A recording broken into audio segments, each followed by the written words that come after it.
back with another episode of Fafa Berry Reading. Today, I read The Sneetches and Other Stories, written and illustrated by Dr. Seuss.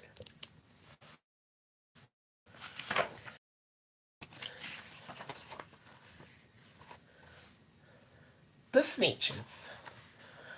Now the star-belly Sneetches had bees with stars.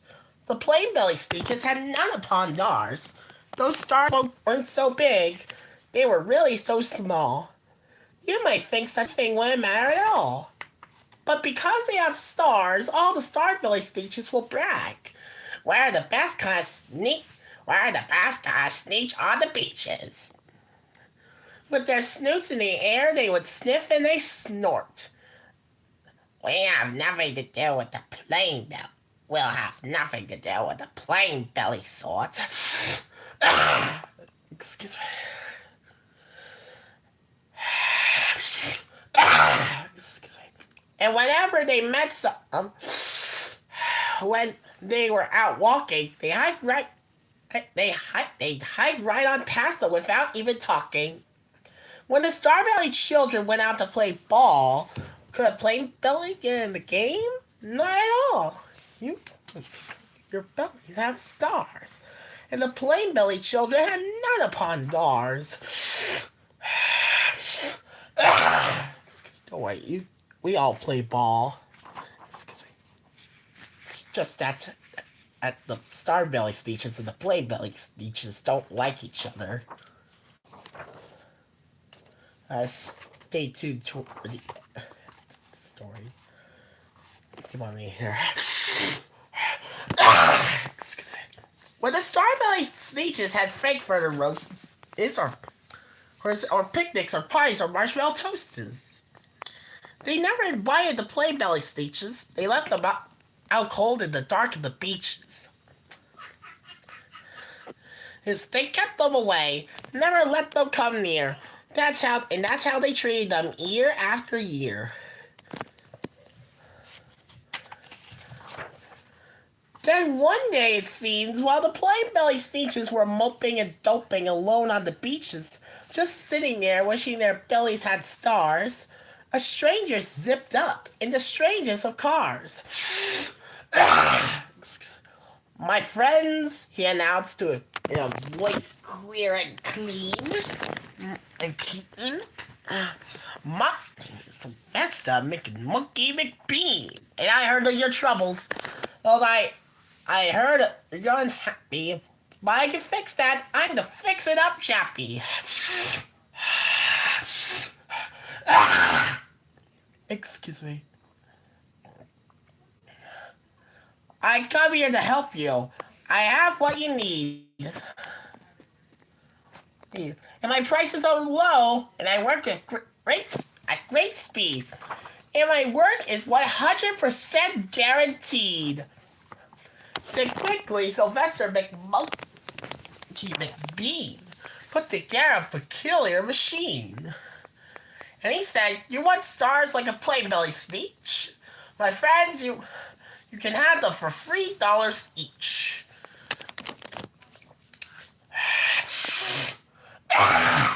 Excuse me. Yeah, just pay me your money and hop right on board. So they clambered inside,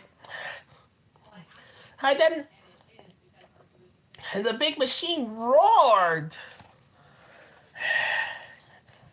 And it clunked, and it bonked, and it burped.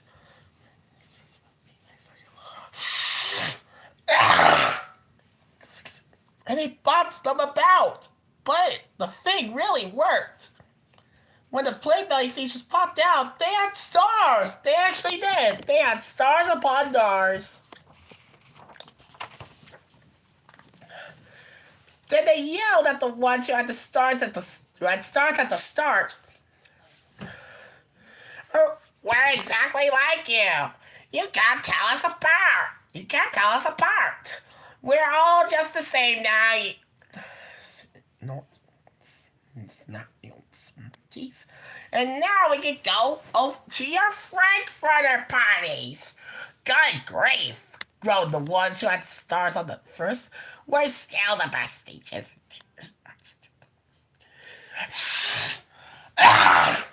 Excuse me. But now, how in the world will we know? They all frowned. If which each kind is what, or the other way round. Then up came McBean with a very sly eye wink. And he said, things are not quite as bad as you think. So you don't know who's who. That is perfectly true. But come with me, friends. Do you know what I'll do? I'll make you again the best Sneetches on beaches. And it'll all cost you all it will cost you is $10 each.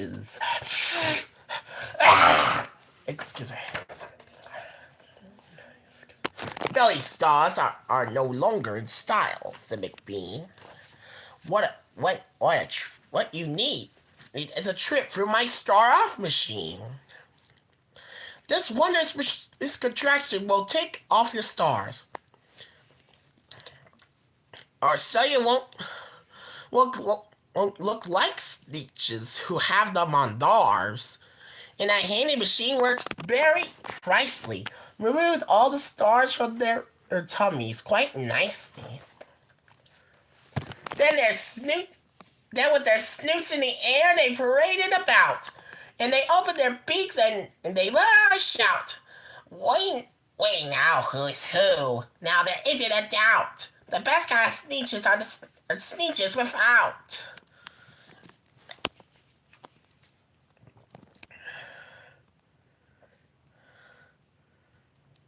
Then, of course, those with stars all got frightfully mad.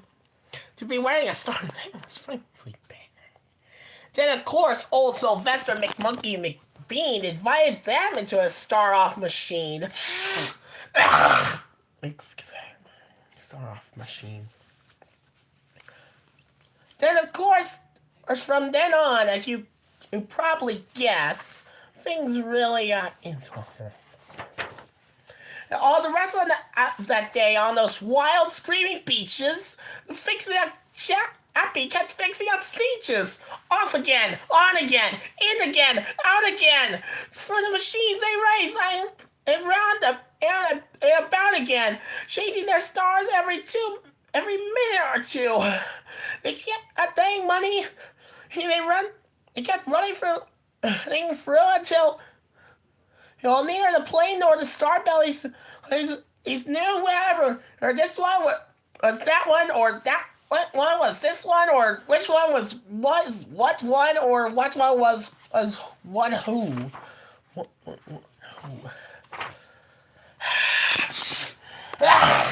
Excuse me. Then every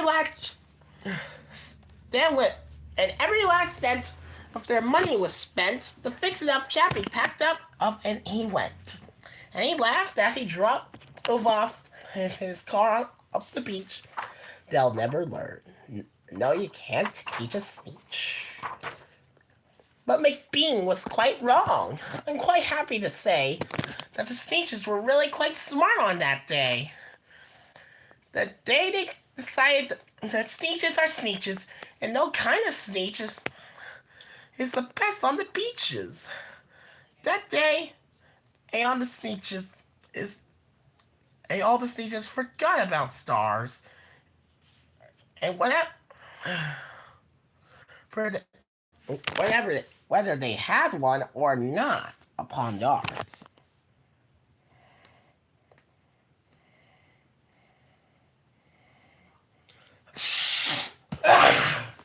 Excuse me.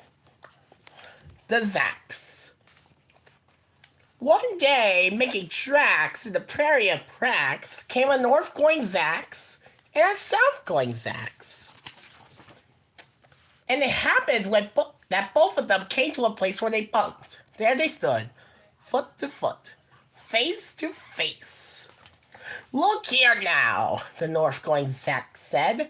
I say, you're blocking my path. You're right in my way. I'm a north-going Zack, and I always go north. Get out of my way now. Let me go forth. Don't worry. I'm not being mean to you. It's just that the Zacks don't like each other. Just that the north-going Zacks and the south-going Zacks don't like each other. Who's in whose way? Snapped the south-going Zacks. I always go south making south-going tracks, so you're in my way, and I politely ask you to move and let me go south in my south-going groove. Then the north-going Zacks puffed his chest out with north-going pride. I never, he said, take a step to one side, and I'll prove to you that I won't change my ways if I have to keep standing here 59 days. And I'll prove to you, yelled the south-going Zacks, that I can stand here in the prairie of tracks for 59 years. For I live by a rule that I learned as a boy back in south-going school. Never budge. That's my rule. Never budge in the least. Not an inch to the west. Not an inch to the east. I'll stay not budging. I can and I will. And if it makes you and me and the whole gosh darn world stand still.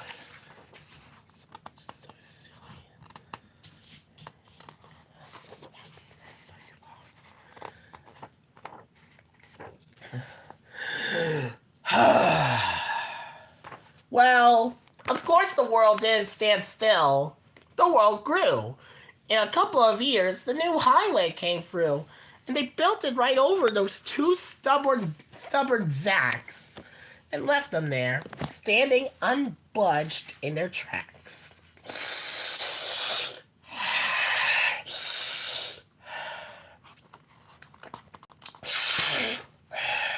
Too many Dabes. Did I ever tell you that Mrs. McCabe had 23 sons and she named them all Dave? Well, she did. And that wasn't a smart thing to do.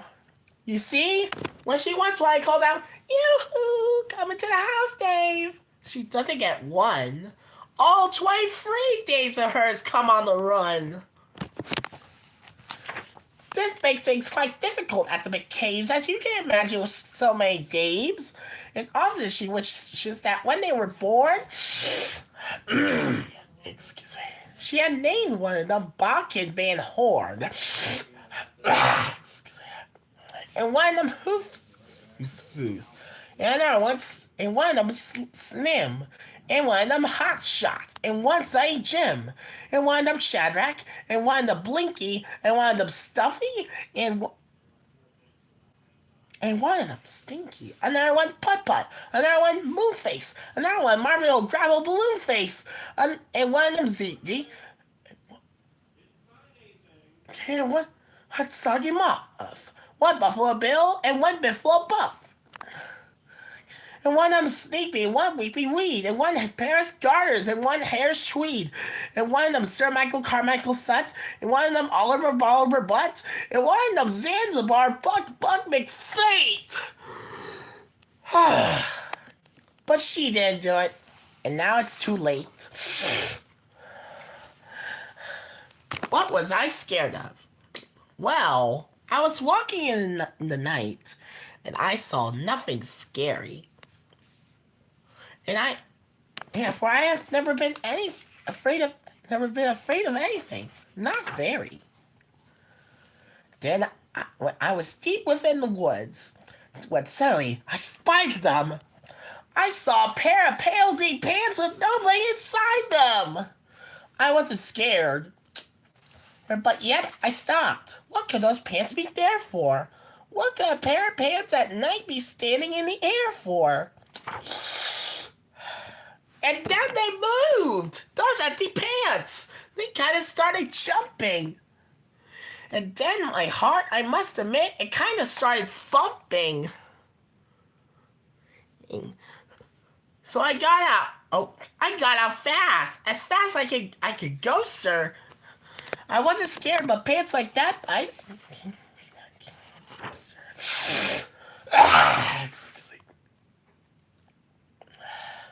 After that, a week went by. And one dark night at Greenwich, I had to do an errand there and fetch some Greenwich spinach. Well, I had fetched the spinach.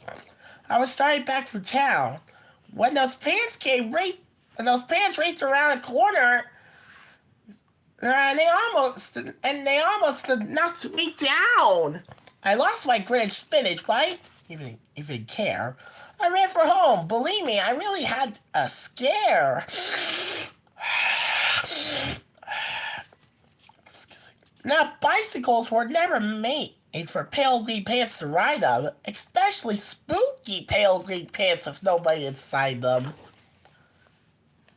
And the next night, I was fishing for a down trout on River River. For when those pants came rolling toward me, and well, I started to shiver. I started to shiver. And by now I was so frightened that I tell you, I screamed and rode away and lost my hook, line, and bait too. I ran and I found a brickle bush. I hid myself away. I got brickles in my breeches, but I stayed there anyway.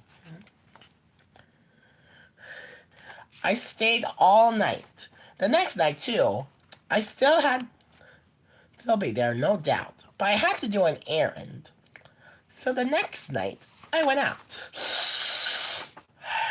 I had to do an errand. Had to pick a peck of snide in a dark, gloomy snide field, that was almost 9 miles wide. I said, I do not fear those pants with nobody inside them. I said those words. I said them, but I lied to them. Then I reached into a night bush, and the next thing that I knew, I felt my hand touch someone, and I'll bet you know who. And there I was, caught in the snide, and in that dreadful place, those spooky empty pants and I were standing face to face. I yelled for help. I screamed. I shrieked. I howled. I yelled. I cried. Oh, save me from these pale green pants with nobody inside.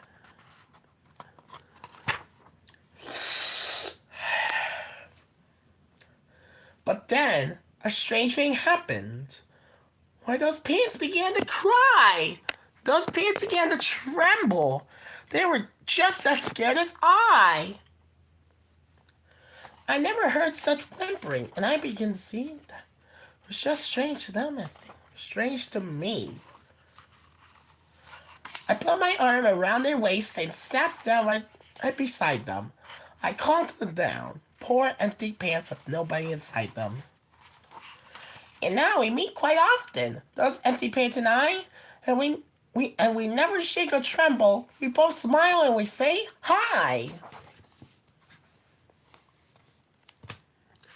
Thanks for watching.